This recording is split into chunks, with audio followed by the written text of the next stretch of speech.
2 whole news posts about game-changing nerfs. Whoa. You better grab your cup of tea because it's about to get real. I really appreciate jagex sharing this amount of detail about an upcoming nerf. Regardless of how you and I feel about these nerfs and changes, I'd like to say props to them for doing exactly that. There is a lot to these changes, and I can go over these nerfs one by one, but other content creators have already done so, and I don't really intend to do the same, especially because I'm a day late.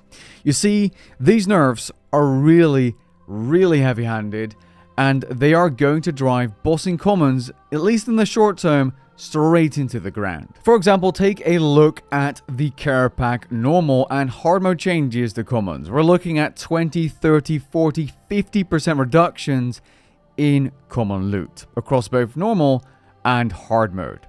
Some drops have also been replaced, but at the same time, rares are being increased. In normal mode, they've been increased by 1%, and in hard mode, staff pieces have been increased by 13%, and the drop rates of the other rares by 6.2%. If we take a look at the alchables, the nerfs are even harsher, reaching 70% plus reductions in hard mode, but at the same time, the rare chance is increased by 50%, so a massive change there. And at the same time, the chance to obtain a frozen core of Leng is being increased, opposed to obtaining a scripture of Wen or Leng artifacts. As for the charm farming method, with 0 or 1 mechanics turned on, that's being reduced by 93%, as charm drops from 15 per kill are going down to 1 per kill if you're using 0 or 1 mechanics. Zamorak is being nerfed by like 50 to 60% across all commons, but at the same time, you're going to have an increased chance of getting both the Last Guardian pieces, about 10% more, at enrages above 500%. This is going to absolutely crush your average GP per hour though, especially if you go dry. Now thankfully, Zamorak does have bad luck mitigation above 100% enrage,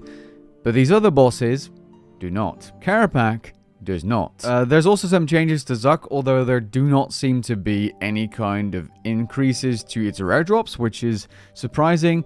Rakshas commons are being nuked even though they sucked to begin with, but at the same time, there is going to be a higher chance of getting the ability books, so Greater Ricochet, Greater Chain, and Shadow Spikes, because they've decreased the chance to receive the boots when you drop or roll a rare. Vorkav isn't being changed much and is only receiving buffs. Raziel's being nerfed though, with no changes to its rare drops. Wilderness Flash events also see a pretty harsh nerf, and that's, you know, okay I guess. They're really easy and you can make a lot of money from them.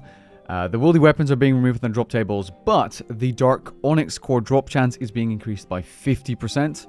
Pretty cool. And there's also a high chance to receive lucky charms for elite dungeons. Overall, what it really comes down to is a massive nerf to commons, with certain drops even being removed, such as Serenic skills across the board, and some drops being replaced with Elder and Magic Wood Spirits to basically increase their supply, because I'm being honest, the supply right now is kind of low on these. Some facts that are being shared in these posts is to get the influx of these items more under control, because right now, for example, 90% of Uncle Onyxes entering the game are coming from Zamorak Lord of Chaos.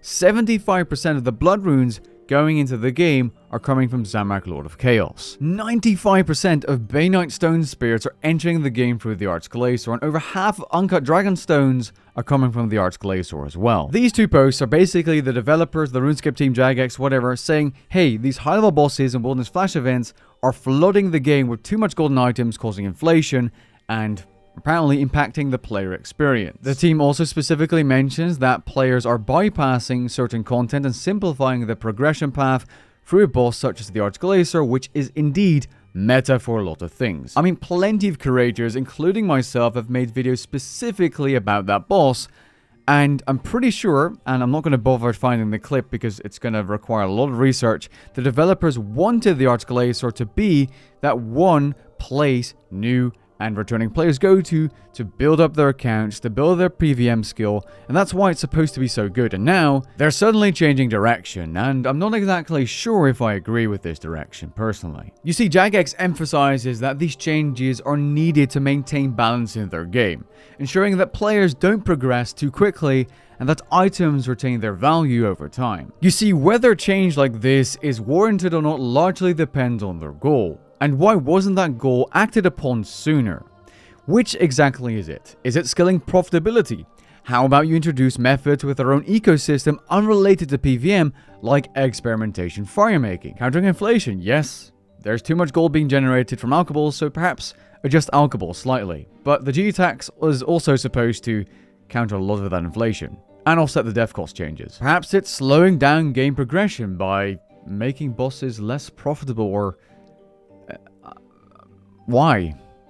Why? Is it to sell MTX? I don't care what you say about XP rates being high, the game is still very much grindy, especially if you have something going on in your life other than just doing absolutely nothing. You really don't need to be making this game slower, jagex. Look, I'm all for nerfs, but I still don't understand why we need such a heavy-handed nerf for so-called game health or long-term game health when other issues are outright being ignored. This was the perfect opportunity to add bad luck mitigation to these bosses, and instead, players are going to feel so much worse going dry on drops now because they're going to be losing money, and they have no idea if their next kill is going to get them that drop, or if they're going to need to sink 3 full campaigns worth of time into that specific boss just to get a single drop. And this is mainly for the short term, by the way, because as shown in this example with cockatrice eggs, yes, items can recover if you cut out the supply. Now, before the drop table changes, you would get 45 on average per drop. That's nearly 5.7k, so about when cockatrice eggs hit 756 GP, you'd be making about the same money, but with less items or a lower quantity in drops,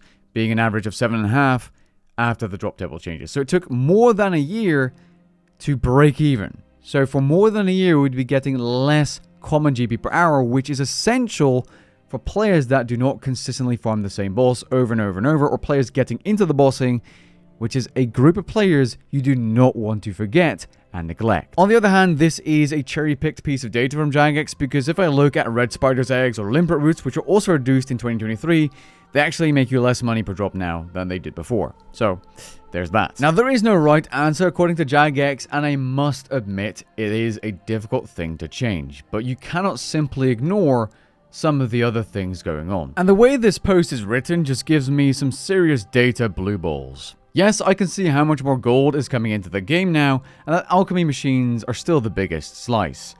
But how much more gold is going out of the game now? What's the delta? What's the G tax doing? We were given this information back in 2023. There's now 27% more gold being generated than in 2023, which is a huge difference. But how much of that gold is also being taken out of the game for the G tax? Why is that now seemingly conveniently being left in the dark? And of course, why isn't MTX being talked about as well?